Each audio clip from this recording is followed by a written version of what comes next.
You know the mugwort titepati. You know this? It's like worldwide grown mugwort. Mugwort. Like even here they are of different species. You can smell it. It has good smell. It stops nose bleeding and all. Yeah. Good for menstruation. It is like grown locally everywhere. Even the other one, this one. Yeah. Yeah. It's bleeding and blood circulation. Slows down your blood circulation. Yeah, like it's kept under control. It has like different treatments. These are of different species. They are even found in like USA and all. Hogwort? Ireland. Mugwort. M-U-G-W-R-T. Mugwort. There's something called red root hogweed, and it's a very big plant. And if you touch it, your skin burns like crazy. And then if you get exposed to the sun, you actually get like 3rd-degree burns, and you get blisters. And yeah, if you see a nettle, you let me know. Yeah. Keep my eyes open. Even there's a Etivel's little, Yeah. Oh yeah. Flower. Stinging nettle. Yeah. Do you ever eat the leaves? Yeah. Yeah. Leaves. Also, yeah. It's good in. It's really good in salads and stir fries, and you can make stinging nettle tea. Very good tea. Even like this plant, they usually grow, and this root we usually call chiple. Chiple means like slippery. Okay. So this plant root, we usually collect it, then just ground it. Okay. Then they have the sticky part, similar to like lady's finger, the nettle plant. They usually sticky part. So we usually apply in our the joint part where we have like fracture and all. It's usually treated. Nice. So this comes in one of the treatment regarding the spittle. They usually add this and mix it with I don't know what kind of herbal. It's like a numbing agent. Yeah. Okay. Cool. Is it linalool, maybe? Yeah. You probably wouldn't know that word. Have you ever heard of linalool? Okay, that's another terpenoid, by the way. The terpene slowly vote, the thing that gives cannabis its flavor and aromas. It also has some numbing properties, so it's very good for massage oil. It's very good to relieve sore muscles. And these are the tea plant. The upper part, they just dry it in. Tea plant. Another reason why, and one of the many benefits of cannabis. But linalool and those compounds are found in many different plants.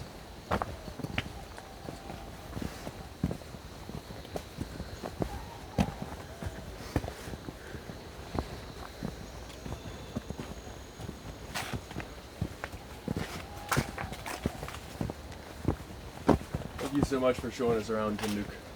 It's okay. This has been awesome. This is really an eye-opening experience for me, and it's really shaping some of my decisions to do something like this. Because I've been interested in doing something like this for a very long time. Similar to the mugwort that I showed you, is the different species.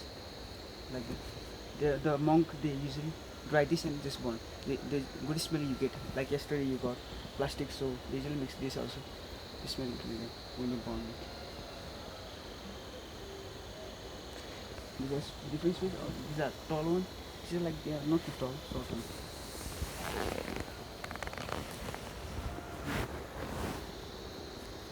They are grown like wild, I think.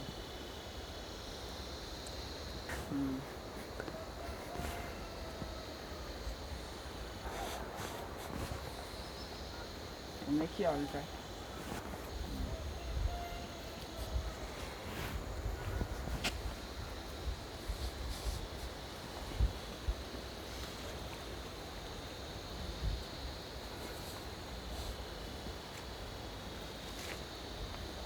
The viewpoint which I was talking about lies over there. Thick. From there you will get the view of the mountains over there at the left side. Early morning you have to go. You go by walking or you can go by vehicle. It's very great. Oh really? That's the lower Monastery? Wow. Also at this side. Due to this hill we can see. This is north, right? No, that'd be north, because Kechenjunga is to the west of here. Northwest. So if that's Kechenjunga, the north is like that, for this mountain.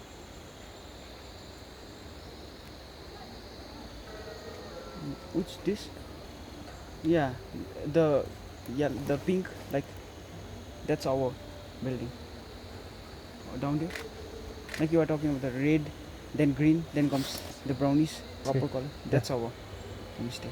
Yeah, the building, the green one, it's like the small building. Yeah, that's like 5-step building near to our. Then comes the tallest over here, the building.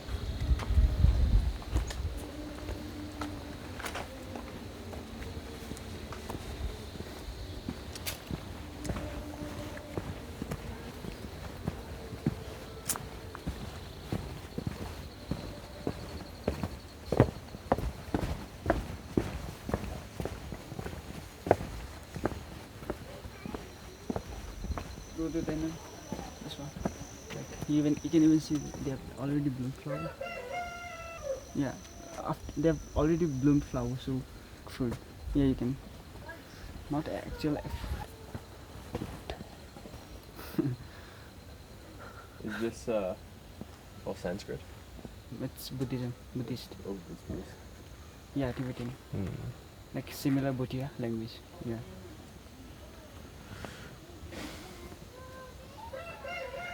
Can you hold this, please?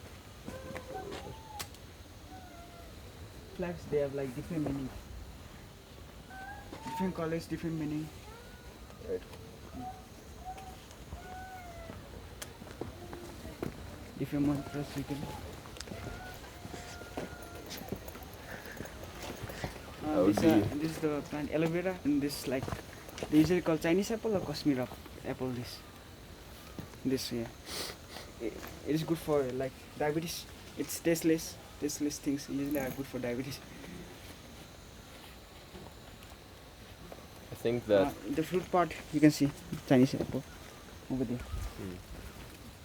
I think I would have to learn the culture more to make a decision on that, because I'm very far away from my culture and my family.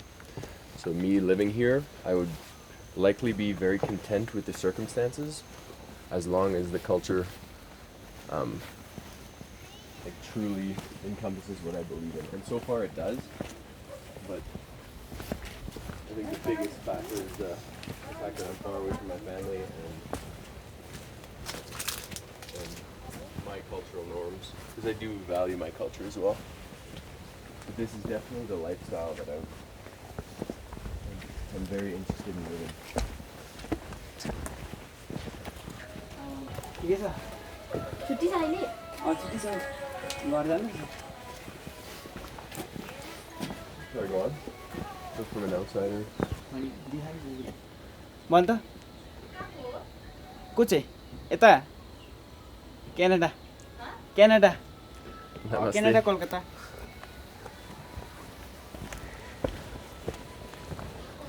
Have a nice day, guys.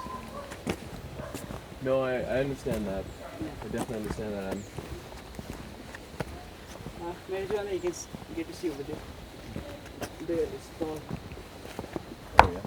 So, do you harvest it for the cows? But do you use the fibers Fibers of the stem?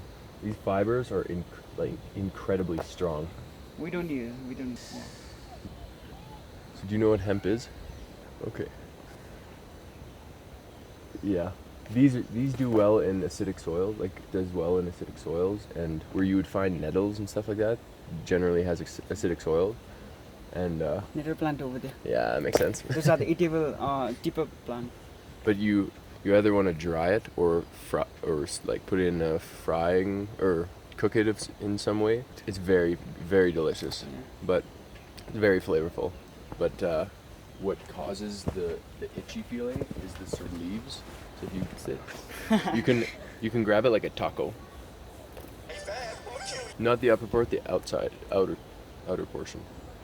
It gives you micro cuts, and that the compound can actually get into your skin.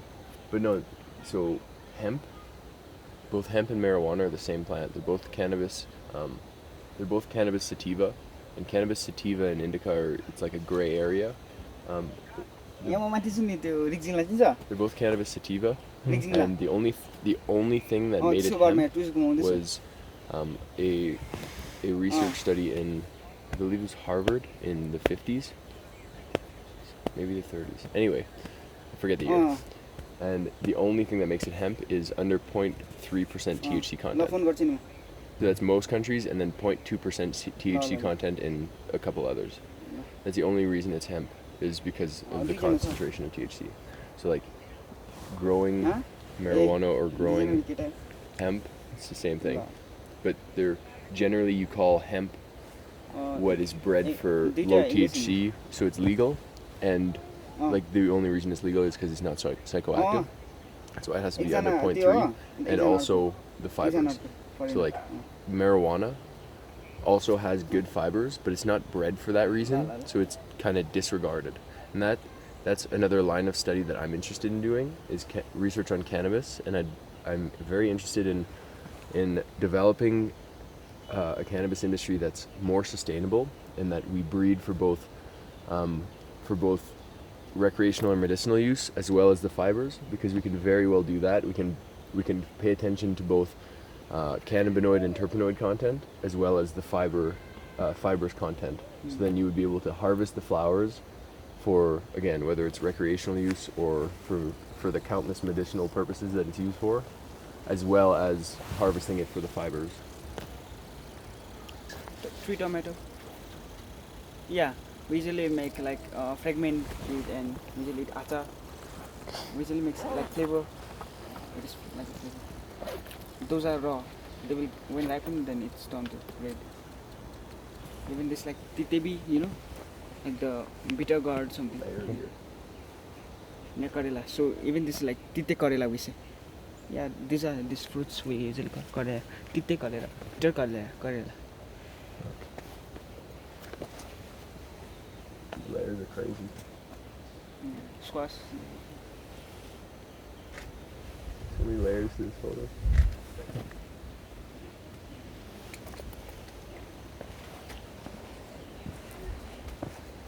Something that's very good. I don't think you would have an issue with it with these soils, because your soil is very covered. But for like a permacultural farm, or for the polyculture, like moving away from the large scale stuff that we do in North America, like the single crop, one thing that you can do, it was used by ancient tribes in North America. It's called the Three Sisters, where you use a combination of corn, peas or beans, as well as squash. So the corn grows, and it's obviously used for food, and the beans, because they're climbers, they use the corn as their means of climbing and getting to the sunlight, and they also provide nitrogen to the soil, while the squash is grown at the surface of the soil in order to cover the soil and limit what we call weeds, like unwanted plants. So it basically provides soil coverage to reduce erosion, as well as soil coverage to reduce competition from other plants. So it's like a very symbiotic relationship. Similar to that, we usually do with this, like similar to this, like we first of all plant maize and like beans at the same time. So whenever they are harvested, so even here the maize over there. So they are like supporting part, but we don't plant squash like that. Okay, something you can do, because but diversity is really good. You can incorporate squash into this. Yeah. And it might provide added benefit, because I don't know what kind of plant species are living in here right now. Yeah, right now it's like grass. It's like all sorts of different things, right? I see some vetch. Yeah. I see some. These are like all weeds. We usually cut it and feed it to the cow. Yeah. So what you can do, so vetch is actually really good for cattle feed, and vetch is the tiny circular leaf. It's actually very good. So you can maintain that vetch, but it would also be very beneficial for you to grow squash on the base. So then you can cover some of the other weeds. And I don't know if the other weeds are bad for your cattle, because obviously some plants are hard on These are any not animal system. They are not to adhere. This one are not. They're not harmful. what? They are not too harmful. No, they're not. Okay, Yeah. okay. But yeah, if ever you find yourself in a situation where like something that's taking over like this Yeah. is not good for your cattle, you can use squash to cover that out, so you can grow squash and also have the rest of your cattle feed. Yeah. And this plant, like this, the eatable orchid, Nakima, we call. Now is, I think, maybe now is the season. Like they give flower and the flower is eatable part. We usually make achar and eat eatable part. Once in a season we get. I think now is the right time, maybe. Because last time, since it has been 2 weeks or 3 weeks, like yeah, it's here. This the flowering part. These are too small, so Oh yeah. this flowering part. We usually plug it and vegetable or make achar and pickle. Yeah. Really? So yeah. The eatable orchid. I think I don't know. Maybe I think the Kisan brother was always saying that eatable orchid. But his actual name is Nakima.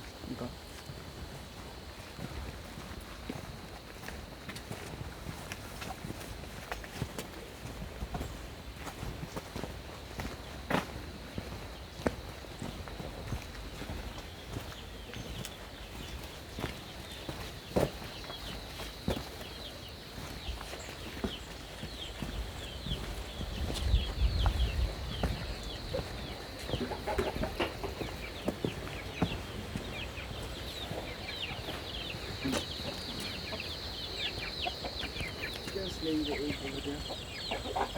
Oh yeah.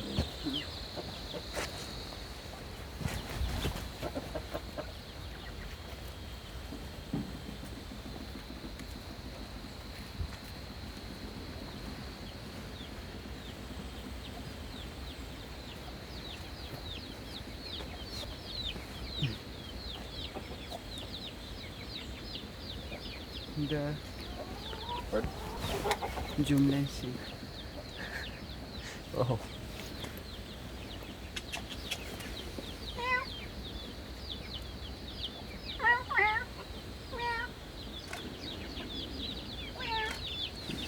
Yeah. Pretty good.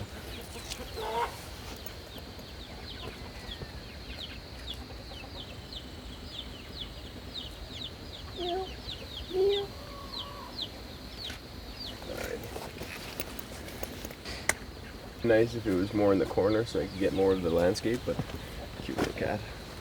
And these are the flower of pumpkin. Flower are eatable. Yeah. One of my goat friends.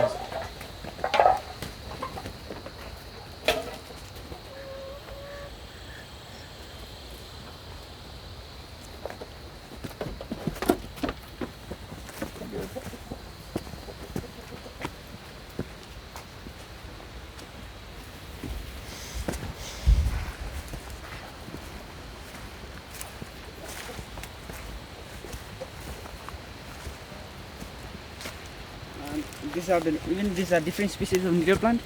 So this flower we usually pick. And these are the eatable. Make soup of it. Okay, nice. Only this part, the flower part. Now is rice time. Yeah, this leaf it will. But against fighting this leaf, we have to pick it up. This, wearing gloves and all. Yeah. So usually now is the right time for this. Once in a season. Now is the season for this. Right on. So how much to be sustainable? How much do you harvest, and how much do you leave to go to seed? We usually don't harvest it. No. No. Okay. It just go. It usually like have a spore formation type. Like it burst out, then the seeds over the spore formation. Oh no, Yeah. for sure. But like I was just wondering if you actually harvest it to eat it. Like you can. You're Yeah. saying that you can, but you guys don't really do that. Yeah. Okay, I understand.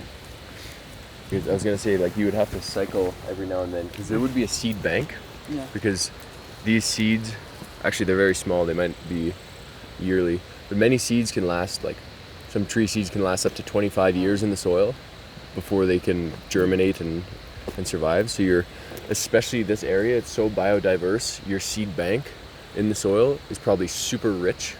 So you would be able to harvest every like 3 years and then leave a year, 3 years, leave a year, and still be sustainable. Like obviously you don't need to do that. No, I'm just saying like this.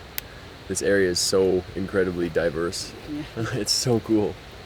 Like just looking at all of just this little wall Yeah. of soil, and you see this incredible diversity of plant life. Even This is the type of thing that I'd like to create. even this bamboo, it can be used for like prayer flag, and it's like branches can be used for like broom, Okay, yeah. Yeah. Are those and up- even for cleaning the spider web. Yeah. That is bamboo. That's not. Okay, yeah, no. Those are. That's a form of cucumber. Those are Squash, squash. yeah. Right. The just took the support Pardon? of the just took the support of bamboo. Okay, yeah.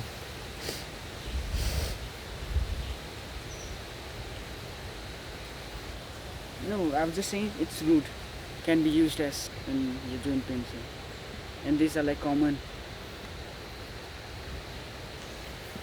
For what? For eating? Yeah, Even like when I just saw in like Google to eat, and even the Germans army in the like life they used to like while walking for a long distance they used to just put that plant in their food so that they will not be tired. They can walk for a long distance.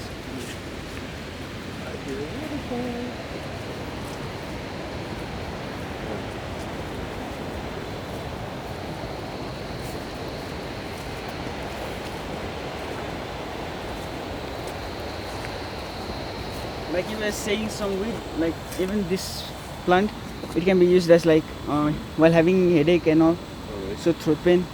Yeah. Looks like a vetch. Looks like some kind of a vetch. Do you use that for cattle feed too? Yeah, this yeah. So the one you were talking, it's the same, one. yeah. Okay, that's what But at here we usually it has medicine purpose here. Okay, cool. What do you mostly use for animal feed? Every like we usually use that for like trees like sustainable sustainable trees are those trees. Okay, yeah, the ones with in the, winter, yeah. And this all we usually use for feeding cows. Like even like the plants, the cow they don't eat. They just smell and they don't. Right. They just deny it. Yep. So by that we can make sense from it. And it's very interesting because it's Yeah. not actually necessarily the smell itself. It's more ingrained in their genetics. Yeah. It's kind of like how everyone, humans including, are kind of repulsed by snakes or spiders or rotting carcasses. It's not because we find it, like, it's not because you as an individual find it gross. It's because your genetics have evolved to like be repulsed by it because it'll likely kill you or likely give you some kind of a pathogen. Even this plant is not eatable. This and these are the same, but they are grown for the purpose of roof. Right. Usually you can make roof from it.